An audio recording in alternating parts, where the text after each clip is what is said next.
want to get better at chess, but don't have much time? Is your wife nagging at you? Are your studies taking up all the free time? Is the dog demanding too much attention? Well, this is the article for you. I want to improve, but I'm busy. By National Master Ryan Velas. How much time should I study chess? It is unhelpful to be told you don't spend enough time doing chess. You know that, and everyone who sucks at something knows that. This advice is unhelpful, raises the barrier to entry, and turns people away like a tidal wave. Yes, if someone does something good, you have to appreciate it. You don't just criticize them for it. It's better to make a small effort that's consistent than to just make no effort at all. It's like, you only study 10 minutes a day. 10 minutes more than zero. You've probably asked someone at some point, how much time should I study chess? My answer is 10 minutes. Hey, look at that. Please. Allow me to explain. Cognitive stamina. The only chess skill you can hone during all chess activities is cognitive stamina, which is the duration you can remain mentally competitive before your energy wanes. Building cognitive stamina allows you to engage chess longer, whether it is playing tournament games, online games, or studying chess for hours and hours. Just imagine it's like running. You can't run a marathon on your first day. You start with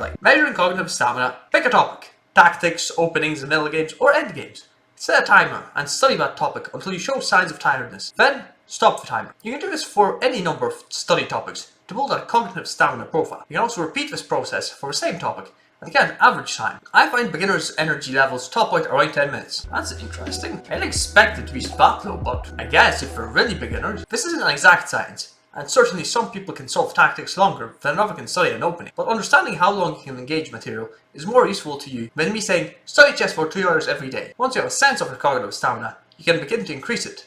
But how? Incremental improvement. All players improve incrementally, whether they are a chess genius or dolt.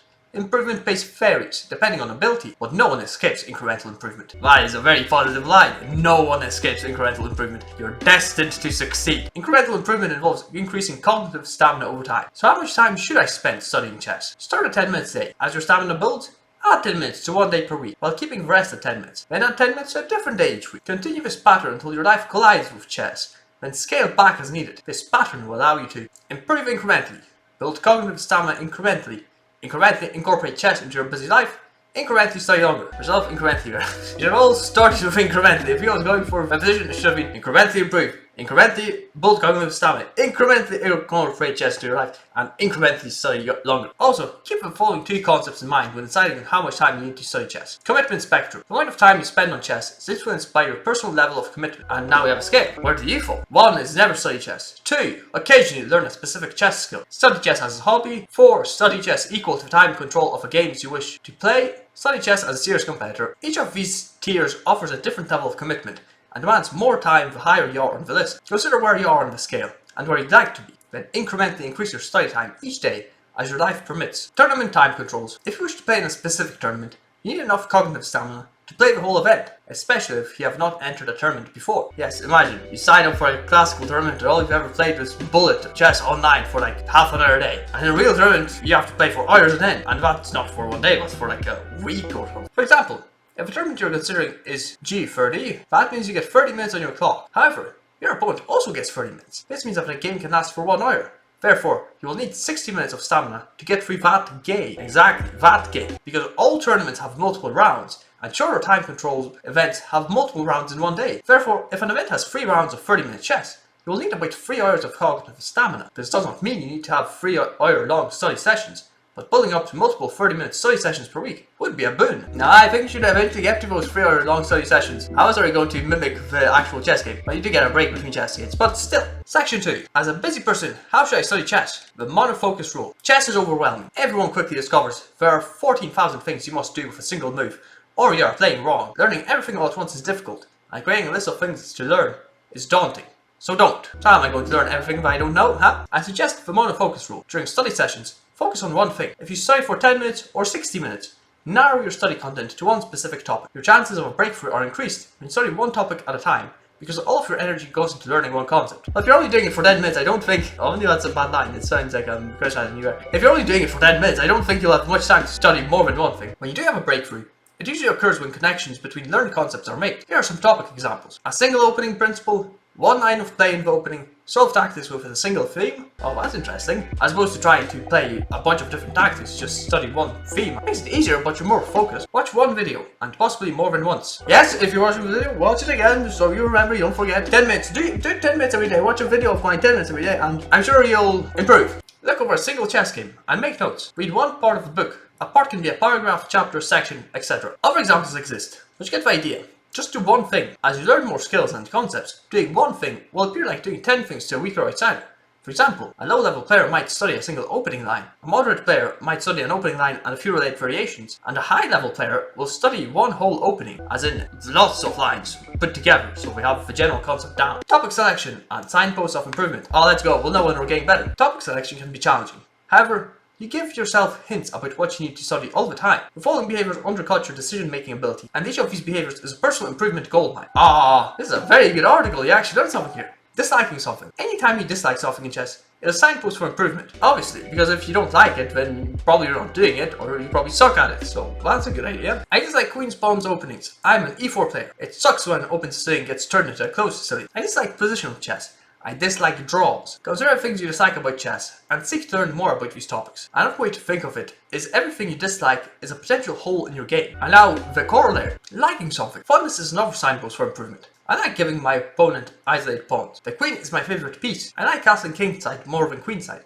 I like playing the black pieces more than white pieces. Preferences negatively steer decision making down the wrong path. For example, if you see an opportunity to isolate an opponent's pawn, and the resulting isolated pawn isn't weak, but you may be making a poor decision based on preference. It is a good idea to investigate your preferences. Yes, you're blinded by what you like. It's like, oh, I get to castle queenside. Yes, but I'm getting mated in 5. So, pay attention. And avoiding something. Another signpost for improvement is when you avoid things in chess.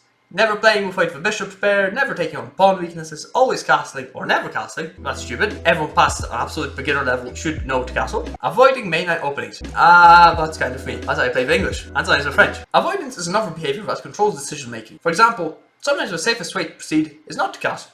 But if you always castle, then you're certainly going to lose in scenarios when castling is bad for your position. Investigate the things you avoid doing. I think that's a more high level problem, honestly. It's generally, I think you should castle, but most of the time, I think that's a safe enough assumption to make it. Conscious lack of knowledge. Everyone has a conscious lack of knowledge. The following phrases are examples of manifestations of these problems. Knight endgames are difficult. I never understand why people prefer gambits. Quiet move tactics are very challenging. It's too difficult to read a chess book. Anytime you discover a conscious lack of knowledge, well, you know, it's conscious, so you should investigate, as he says here. Try to determine why you have trouble with it, or what about it bothers you. Why have you not engaged this material before now? Researching and studying. Chess books, videos, tactics trainers, opening software, and all manner of chess improvement materials are examples of research being done and compiled for you. These materials can be studied and learned. These materials are absolutely critical for improvement. However, at some point, a player must learn to research answers to the questions they have about chess. This is not as scary as it sounds, and it's more fun than you think. Here's an allegory for what I mean. Wait, so I'm meant to do my own research? I'm meant to find my own solutions? But the chess book is so easy, I just buy it and it's like Grandmaster Yasser Servan will tell me all about the history of chess or something. I wanted to build a patio in my backyard, but I had no clue how to do this. Nonetheless, I succeeded in doing so through research. My research consisted of about 20 hours of YouTube videos, and maybe 20 online articles. That seems like a waste of time. After 20 hours, I think more or less after a couple of hours you'll know how to build a patio. But it's fine. No single video or article answered all of my questions, but the summation of them all answered enough of my questions to give me confidence to build the patio. Even after building the patio, I still have questions. But 5 years later, the patio was fine, with no real issues. There you go. No single chess video, book, course, tactics, trainer, or opening software will answer all of your questions. It's the summation of your efforts that will, in time, answer all of them. Here are my favorite research tools for improvement. These just studies, opening software, and table bases, okay?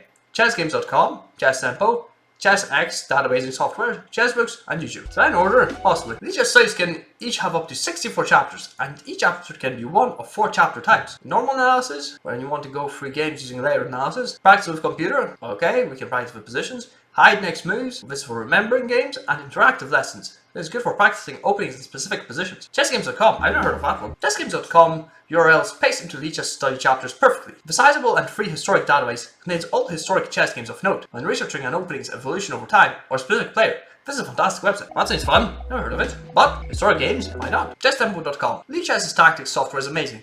But one thing I like about ChessTempo.com is their section on tactics, definitions, and examples. It's very well done and features more tactical nuances than most software websites. It can be very handy when trying to learn and research tactics. ChessX databasing software. This is a new one for me, but I like the software.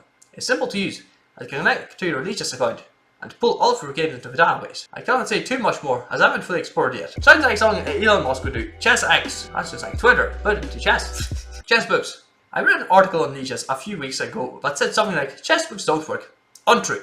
They are awesome, and I will likely be doing a write-up on how to benefit from all the chess books in the future. Of course, because what's the difference between a chess book and a website? One is online, one is written down and physical, but it's always just text. YouTube becomes more useful as you improve. YouTube is easier to use for chess purposes if you know a lot of bold-faced chess rules, such as spin, hang pawns, opening variation names, etc. And until you do, watch my videos, me playing some balls, me hanging queens, that's always fun. Section 3, conclusion. Most people can learn chess too. Don't let anyone convince you otherwise. Your progress will certainly be slower than someone who can spend multiple hours improving. But 10 minutes of chess each day is 56 hours per year of study time. 10-minute increases improve that time by a lot. So pace yourself and slowly integrate chess into your life at a level that works for you. And there you go. That's how you improve when you're busy.